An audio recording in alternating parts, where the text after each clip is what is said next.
So Nvidia is now becoming a partner of Trump, not because they love Trump, because they understand that for their shareholders and the company as overall is much better deal to side with Trump, regardless how crazy it might be or so on. But at least for the next 3.5 years, they have a license to operate normally without any hurdles from U.S. governments.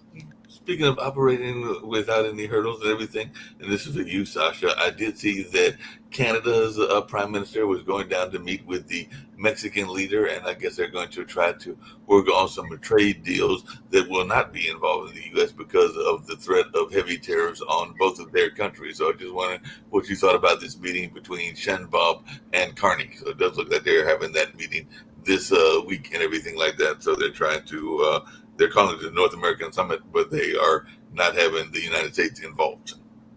Well, that's wonderful news. It shows that they understand now the real threat of Trump and his policies.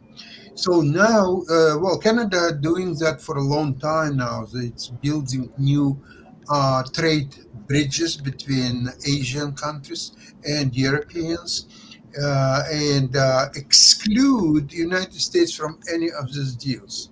So now they are going to do the same with Mexico. And if Mexico and Canada will stop supplying U.S. Auto manufacturers, that will be the end of American auto industry as we know it. And one of the strategy what I'm doing as an investment is concerned, I'm I'm buying puts, March puts on General Motors.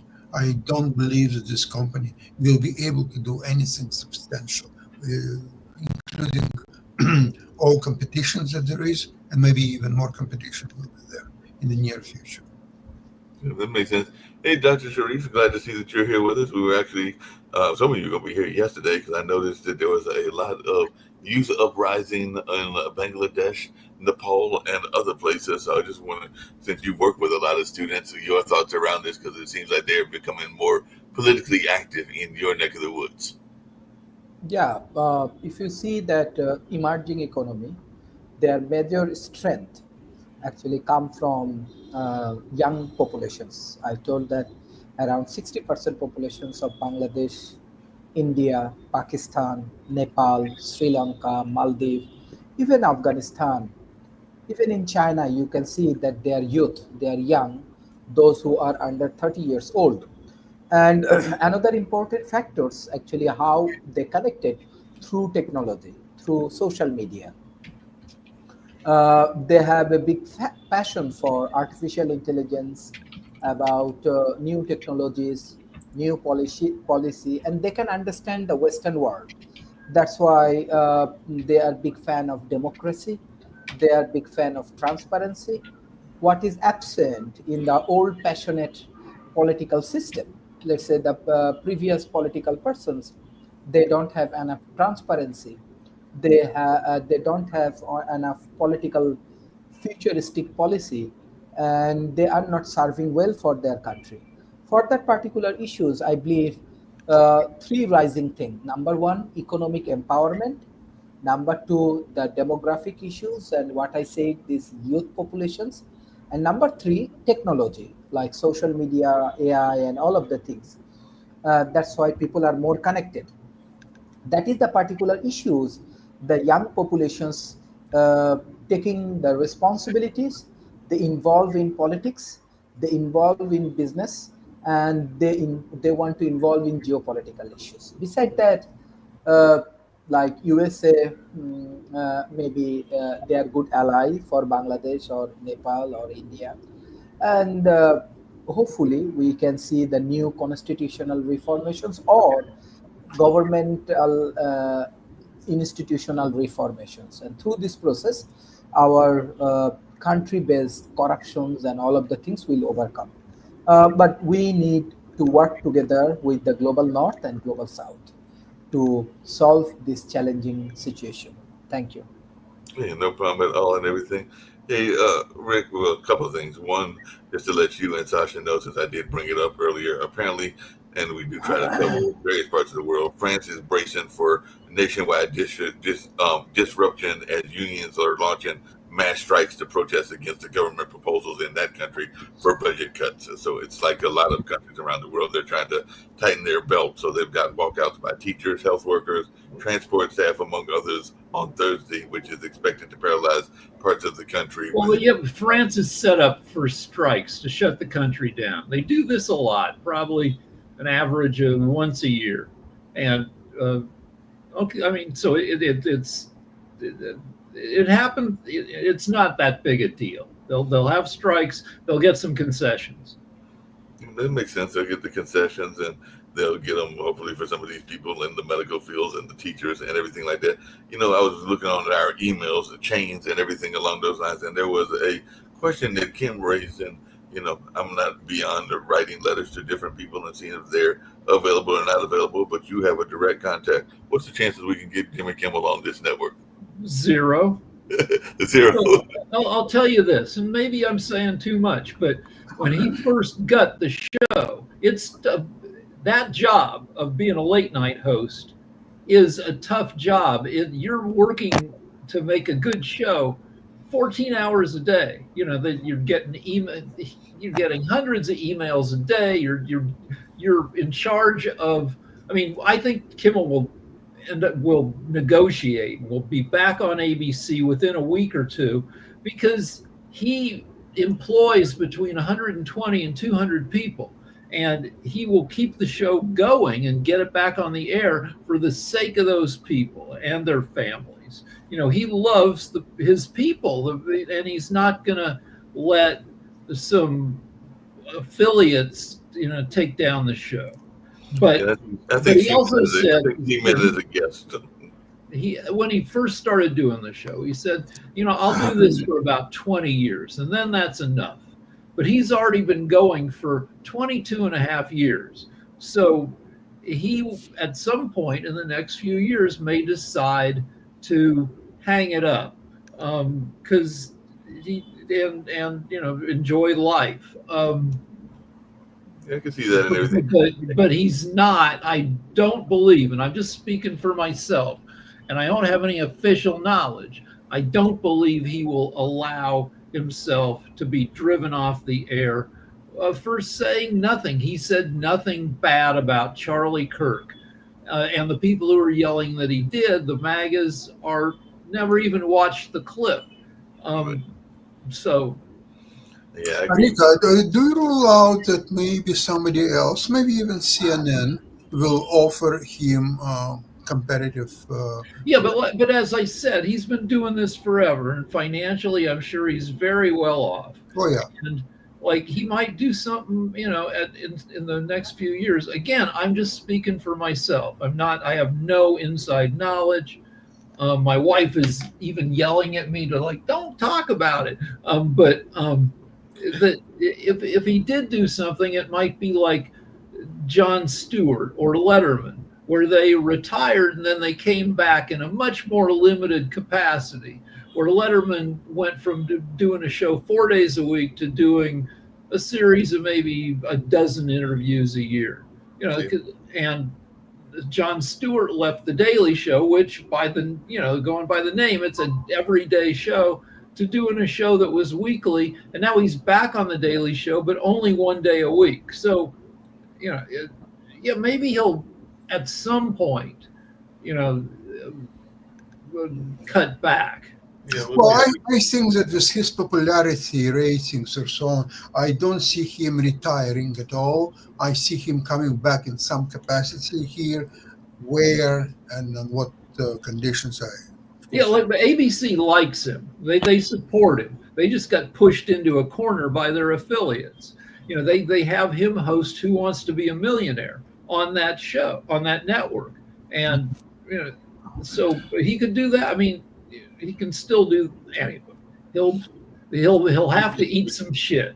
Unnecessary for both. He'll have to, Sinclair says, for them to accept him back on the air, he has to give money to Charlie Kirk And if he says no, go away, and then what?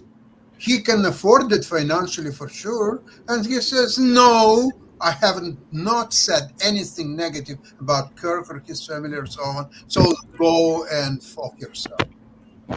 That's possible that this stalemate could continue for a while. Well, And speaking of stalemates, I want to get back to some of the world news and everything, but this is in your neck of the woods, and it's two stories, Sasha, and everything, and one of them, Dr. Sharif may have some thoughts about it as well, but are we going to be able to get India away from Russia's orbit? Because apparently that's what the EU is trying to do, and I know there was that whole BRICS discussion, and they are part of BRICS, but apparently there's an effort to try to pull them into the Western orbit and less in from the BRICS orbit and everything like that. So what are your thoughts on this? Because this is something that the EU president is pushing, is this need to get good, solid deals with India so that they are more our ally than anybody else's. Well, they have chance to succeed if they will completely exclude United States and Trump from the equation. So if that would be completely out and it will be some kind of agreement between Europe and India, possible. But Trump is pushing European Union actually to impose 50, if not 100% sanctions against India. So how Europeans can be friends with Trump and at the same time friends with India by imposing 50 or 100% tariffs? I don't believe that's possible. And if they don't, then Trump will be upset at Europe and will be threatening this and that and so on. So while Trump is at least until midterm elections, there is no normalcy in this world, and it's all crazy, and you have to just bide your time and just wait until midterm elections.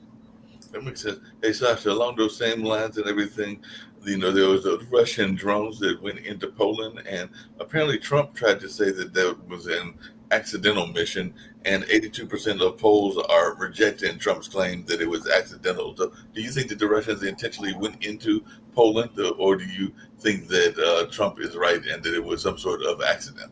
Not only that they did it on purpose, it was encouraged by United States. Here is what's the problem with Europe from Trump's point of view. The reason why Ukraine is still fighting and wouldn't capitulate because Europeans are helping them financially and with weapons and so on. So how to make Europeans abandon the help to Ukraine? Very simple. If Russia will continue this absurd attacks by drones to Poland, maybe to Germany, Baltic states, Romania, Moldavia, many other countries in Europe. It is part of the hybrid war. It's not a direct attack against NATO. It's just, you can call it inconvenience. You can call it provocation. It just doesn't matter how you call it. But it will send a message that, well, look, Europeans, you're nice people. But here is your choice. Either you stop providing any help to Ukraine right now, or we will continue our attacks against you in several directions. Some of the attacks could be quite serious. Some of the attacks could be very threatening, but that's your choice. You can stop all these attacks at once and continue to live your life and enjoying cappuccino and life. What's your choice? You wanna bother with us? You know how we fight. You know what we did with Ukrainians. We're gonna do the same with you. It's your choice. That's where we are. That makes sense. Hey, Rick, what else are you seeing in the news? I did see one of your favorite topics in the news, but in a very unusual way, and it actually comes from New Zealand. Because I know a lot of times on this show, both you and Jacoby talk about AI, but apparently New Zealand is turning to AI and genetic research in order to save some small birds. Apparently, it's one of the largest conservation projects that have been in the world. Okay, I'm not familiar with the story, but Thing along those lines, but they are definitely using it as for what they and everything about AI even in the environmental realms. so I mean, AI Toby joining will us. AI will revolutionize medicine. Before AI kills us, it will Right. make us a lot healthier by making it easier to make a ton of new medical discoveries. Yep, definitely will do that and everything like that. And apparently that's what it's doing. So to give native birds a chance, New Zealand plans to eliminate invasive predators. So they're using AI for that reason and other reasons as well. So, but it's not cheap because apparently it's going to cost them about $100 million per year. But they're looking at the new technology and other things to help into this research and everything. But Okay. Here's Jatovi.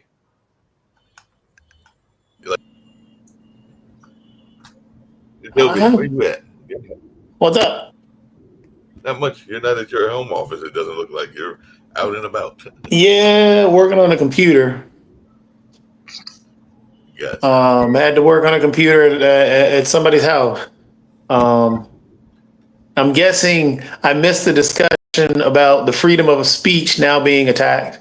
Go for it. We were talking about with Jimmy Kimmel, which of course is what one of the places that Rick has worked for, but we know there are other attacks as well. So We haven't talked about the First Amendment yet, really. We were talking more about the specifics of the situation. Right.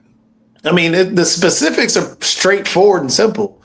The FCC chairman made a threat to ABC, and Nexstar has a merger in front of the FCC chairman. Nexstar said that it was going to pull all ABC show or pull Kimmel and the ABC shows because of it. After he makes this threat, and ABC then pulls Jimmy Kimmel. It's straightforward. It's a direct attack on freedom of speech and freedom of the press. There are two affiliate groups. There's Nexstar, and I'm not sure if it overlaps with Sinclair. Sinclair are the conservative affiliates. And yeah, Nexstar wants to merge with some other group of local affiliates that's in front of the FCC. And it's another corporate decision. And, people are pissed at ABC for bowing down to this pressure. But they were kind of put in a corner. I mean, in all honesty, business-wise, yes, ABC is going to pull that because, again, the sad part is they should not, because when you give a bully just a little bit, he's going to continue to want more. And that's what's going to happen next, because he's already said he's going after NBC now. So now NBC is going to kowtow, and Seth, all the other late night shows that he disagrees with are going to be pulled. He wants Fallon gone. Yep. Which is ridiculous, because Fallon is the most, is not everybody tells jokes about Trump in late night because Trump does a bunch of stuff that you can joke about. But Fallon is the most innocuous, plus Kimmel's comments were innocuous, but he wants Fallon gone. And Seth Meyers, he wants him. Yeah, he wants Seth Meyers. So and then they're also talking about anybody who says anything towards Trump. So right now, the freedom of the press is no longer freedom of the press. Freedom of speech is no longer freedom of speech. They never cared about freedom of speech as much as they wanted to argue and yell and, hey, I want freedom of speech. It was never about freedom of speech. Yeah, never about that. Speaking of which, Rick, what is your take on, because part of it was this whole notion, he's the one who's trying to build it, and it's supposed to be expensive. He says that the White House has been wanting it for 150 years, meaning Trump. I don't remember any other president that had wanted a massive ballroom. No, it's crazy bullshit, and it's also an opportunity for graft. That Right. ballroom is going to cost $200 million, according to Trump, and now he's been saying $250 million. That is the cost per square foot is 4 times the average cost of building a government building in Washington, D.C. So he says he's going to build it through private donations. So people and companies and governments, foreign governments, who want to, curry favor with Trump will donate money to this construction, and some of it is going to go in Trump's pocket. Tens of millions of bucks will end up going to Trump himself. Yep, there's definitely going to be that going on. A lot of that money's going to Look, go to you can't launder money unless you have a business to run the money through. And this ballroom is like the car wash on Breaking Bad, where Walter White was making a ton of money through drugs. So he bought the car wash he used to work at, and ran the money through the car wash to try to make it look like legitimate income. That is Trump's ballroom. It's going to help him launder money. Yep, that's definitely going to be the case. Lots of money laundering going on and everything like that. Because I guess we have our own versions of all, the rich folks, just like Russia does, the oligarchs. So maybe we've got our own version of oligarchs here in the United States, and they're the ones that are controlling the government right now. So it's after you. Well, the wealth of Trump and the rest of his family has gone up $5 billion this year because Trump and his kids are involved in half a dozen crypto schemes. And this is another way for people to bribe Trump. They say, we're starting a crypto coin in your name and you get 20% of it. And then the suckers pile in, and the value of the crypto coin, the meme coin, whatever, goes up to some huge amount. So on paper, through all these crypto schemes, Trump and his kids, $5 billion. However, once you start selling those coins, converting them into real money, the value collapses. So Trump and his kids won't be able to get $5 billion out. Maybe they'll get a few $100 million out as the coins collapse. Well, they will be first ones to sell. That's how they will get their money. It's pump and dump. Or also, there's so many names for it. Ponzi scheme, rug pull, where you get in there and you say, this is a great thing. You already own it. You bought it early. And then you get in there and you say, this is the great new Trump coin. Its value is going to infinity. And then the suckers pile in and drive the price up, and then you sell, and then the suckers are left with nothing. Well, speaking of suckers and everything like that, do they really care in England and other places? Like I said, I've not done enough international travel, but you have, Rick, and I know you have, Sasha, and even you, Jacoby, if you don't follow their rules and everything. Because apparently one of the other stories involving the Trumps is that Melania Trump failed to curtsy, and I think you're supposed to curtsy when you go. Every time this is Trump's, I think, second royal visit. The first time he was disrespectful. When you walk with the Queen, you're supposed to walk next to the Queen. Right. Trump, an idiot, walks in front of her. She's an old lady. At the time he visited, she was probably in her 80s. And Trump's like, do. And he did it again to the king on his second trip. And this time he had to know what he was doing, that he was being a dick. They were reviewing the troops, the beefeaters lined up. And he walks in front of the king again. And he was just being a jackass. Well, he started conversation with one of these soldiers, and he stopped, and King Charles just patted him in the back. Keep moving, idiot. And so he started to move. Yeah, he's showing that he doesn't have to bow down to kings, that he's better than the king. Well, you see, he's made his foreign policy based on dealing with people like Putin, Emperor Xi, this North Korean Kim Jong-un, and this type of people. So because with them, he feels like he is a king in himself compared to all this. Now, when he was elevated to a real monarchy, he understand what an idiot he is, and maybe that will put him back into arms of Emperor Xi and Putin and all those others dignitaries involved. Yep. And apparently the Trumps are enjoying all kinds of perks, because one of the stories I saw in the New York Times was that Tiffany Trump got to cruise on an oil mogul's yacht as her father-in-law talked oil deals, because that's part of what his job is. Mesa de Bolas is definitely the father-in-law of President Trump's daughter, Tiffany. So I guess they're trying to work on an oil deal and everything like that. And of course, he's over there using his connections, much like they did with the Qatar plane and everything. So maybe this is a perk that you get toward being the president's family, and you get to travel in all these expensive ways and everything like that. So what's your take on this, Rick? Because it looks like the yacht was a floating palace with 2 helipads and swimming pool. Yeah, they just do whatever they want. It's fine. Tiffany was one of the better Trump kids. She's Marla Maples' daughter, his second wife, and she was Trump didn't like her as much as his other kids. She was kind of pushed away from all the Trump bullshit, which was to her benefit, really, because to not be, but she's been drawn back in. Right.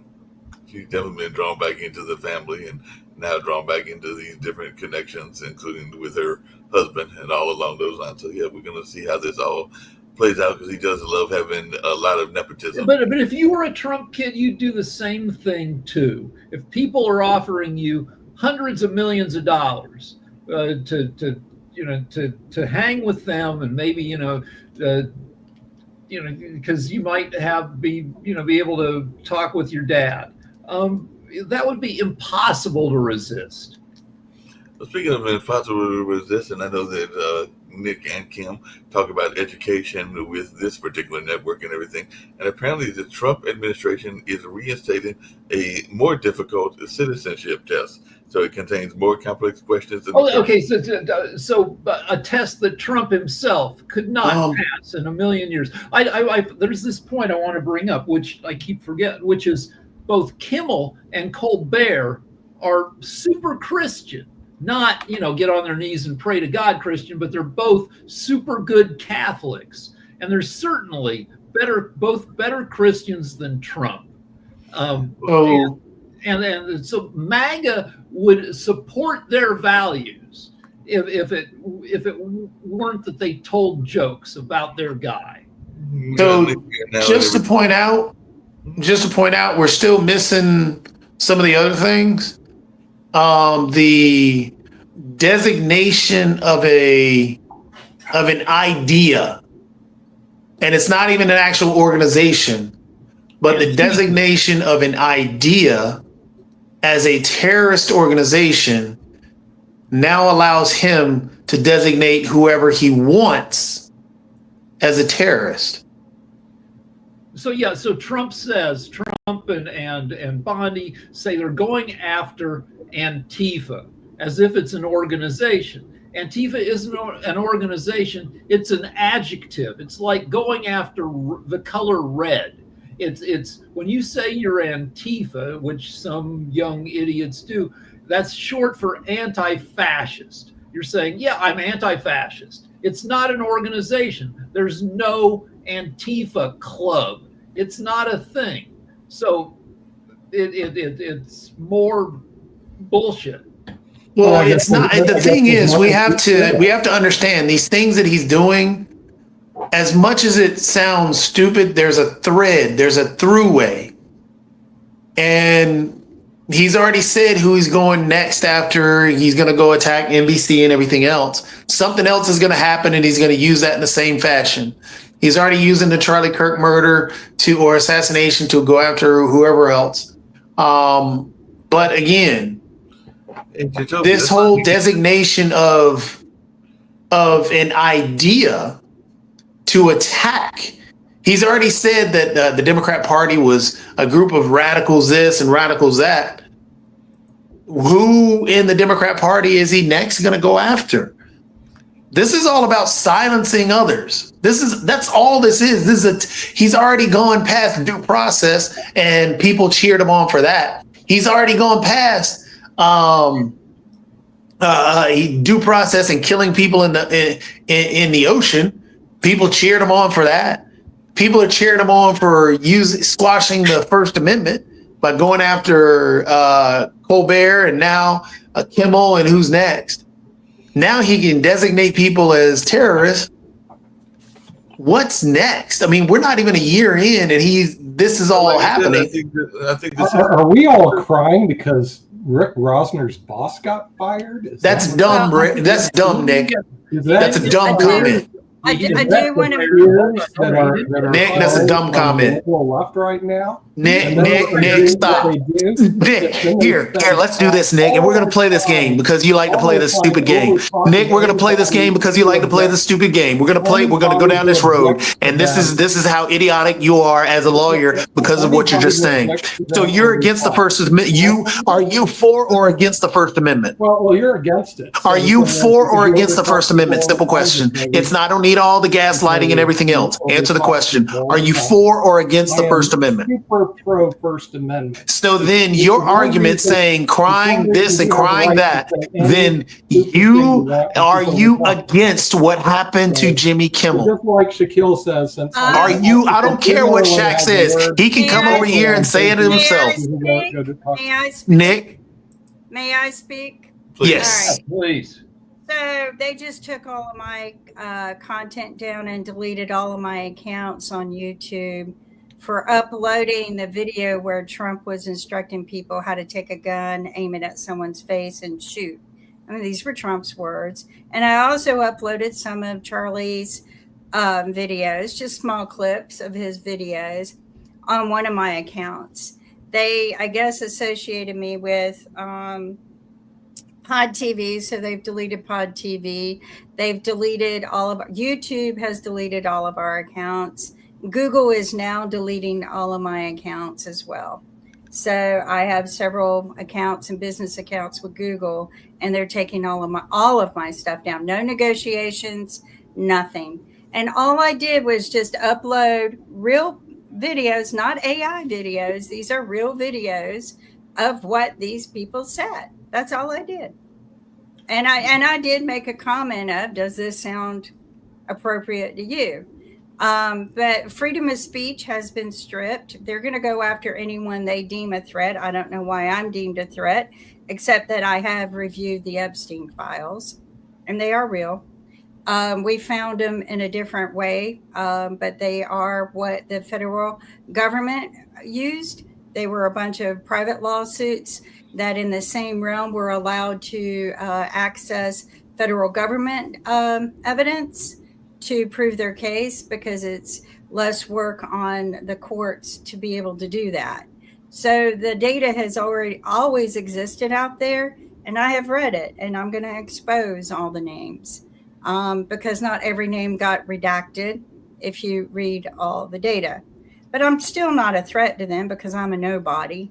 But they have deleted, and they're working on deleting all my stuff. They haven't deleted StreamYard yet. And I still have access to this one account to get me into StreamYard. But I'm going to go ahead and work on opening up my own social media platforms and move them, through somewhere else. But I am shocked that they have been so aggressive on little old me, just a little old blonde hair girl in the South. But this is what they're going to do to anyone. And it's a fear tactic, but it's more about their fear of being exposed for who they really are. And that's all the little video clips I did, was expose their real truth and their real mouths and who they really are. But I'm being deleted as we speak. You know what? It might be for the best thing for me, because maybe I'll just go on and do what I am planned on doing and move to another country. The freedom of speech is gone with Trump. But Charlie knew this too. I just want people to know that was one of the videos I posted. Was Charlie was told to fall in line, ordered by Trump to fall in line and shut up about the Epstein files. And Charlie did a very defiant video back in Trump's face because, Charlie's a big guy now. He's not going to be told what to do by his, teacher. And he was the teacher's pet. But Charlie was very defiant. And then I started looking at his tour, his recent tour. He wasn't really going to shut up. He did a video saying, yeah, I'm going to shut up, but you're going to do what you're supposed to do. And they weren't doing it. And he got mad. So now Charlie's not doing his TV shows anymore. JD Vance is doing it for him. He got shut up. And so all of this is fear tactics, same fear tactics Hitler used to shut people up and to run a country. And you know what? I think MAGA people want this. And the reason is they want to be able to break laws and do whatever they want to and get away with them. But what they don't understand is that's not going to happen with Trump, that they're going to fall in line too. So sad, very sad. It's very sad, and citizenship tests have been around for a while, and apparently that's what we're doing again, because that's one of the things that they were. Well, you have to become a naturalized citizen. You have to take a test on knowledge of the U.S. government, and I assume some things about culture and history. And yeah, they're just making it a tougher test, which is ridiculous. Yeah, they said that instead of getting 12 out of 20 correct instead of 6 out of 10. So it used to be 60, now to be, well, actually, that's still about the same amount. They just added some extra questions. But among the questions are, why did the United States enter the Vietnam War? And the correct answer is supposed to be to stop the spread of communism. Another question on the test is, who does a U.S. senator represent? Previously, the answer had been all people of the state. On the test introduced in December of 2020, it was citizens in the United States. So yeah, they've got different, like you said, tests around culture and government and things along those lines. But yeah, we're going to see how this all plays out. They have 2 chances to pass the test, and they before they got to restart the application process from scratch. So we'll see how this all works out and whether that goes on in that system. And this is Trump couldn't pass that test, could he? No, this is after you've lived in the U.S. for an average of 10 years. By the time you have a chance to become a citizen, you've already been in the U.S. for a long time. And yeah, people should know about their government, but it's a little crazy when our president could not pass the citizenship test. Yeah, he probably can pass it. And apparently that our other good buddy RFK is in the news, because apparently he's got a vaccine committee that's going to vote for recommendations for hepatitis B and the COVID shot. So an influential federal committee that recommends vaccine policies for Americans is set to meet on Thursday and Friday to review important immunizations that have long been in use. So we're going to see how this plays out. Just real quick, did y'all cover the news about the 2 men that were found hanging in trees? In Mississippi? Monday? Yeah. Yeah, I mentioned that on the news stories. I didn't really talk about it on our conversation, but yeah, they were 2 students, or at least one I think was a student. But yeah, the one was homeless. The other man was homeless. They just identified him, but this seems to fall right in line with what they said on the news the other morning, that when that guy got on there and said, and they didn't fire him, but he said, let's execute all homeless people. Kill them all. He said that, and they didn't fire his butt, but they'll fire somebody, a comedian, not a newscaster, but a comedian who just makes light of how the Republicans acted so stupid by demonizing Democrats. I'm sorry, I'm late. Kimberly, I owe you a text. I'm sorry. I've been traveling. We will follow back up with you. Thank you so much. I'm glad you're better. I was coming back from DC, and there was a delay in the flight landing, so I couldn't get online until now. But I'll be back in a couple of days. Real quickly, I guess the big news that no one's really talking about is Kash Patel as well. Looks like he may be fired as the FBI director, and that's kind of bad for the Indian community. I think people are kind of just upset. He wasn't really qualified. It's just really just a mess out there. What we're hearing here, everyone's excited about Roy Cooper, Wiley Nickel running for DA, and North Carolina's in play. And I've been a couple Congress leaders, Ro Khanna and Raja Krishnamurti, and the Samosa Caucus, Subhas Subramaniam, and they're all kind of talking about the off-year elections and primaries and what's going to happen. But it's a really divided time in the country. I think one day our children and grandchildren will look back at this time. Maybe there'll be a time America comes back together again, and they'll look at this as what we look at the 1960s. I think this is what these children are seeing. So, giving my daughter a lot to report at the New York Times about. But anyway, that's all I got for today. Sorry for being late. No problem. And, Well, I'll be in touch with you. I'll we shoot get you a World text. Politics at 5:00 and everything like that, and Yep. other shows on the network as well on this particular Thursday, including Coco McMillan, who's got interviews with singers and others that'll be there. I think she's got a singer and maybe a minister as well, and some others. But I got to look at her notes. But she's definitely always got amazing guests. But right now we're going to get out of here. Hopefully, I'll see all of us folks at 5:00 right before Coco and everything like that. So right now, let's get on out of here.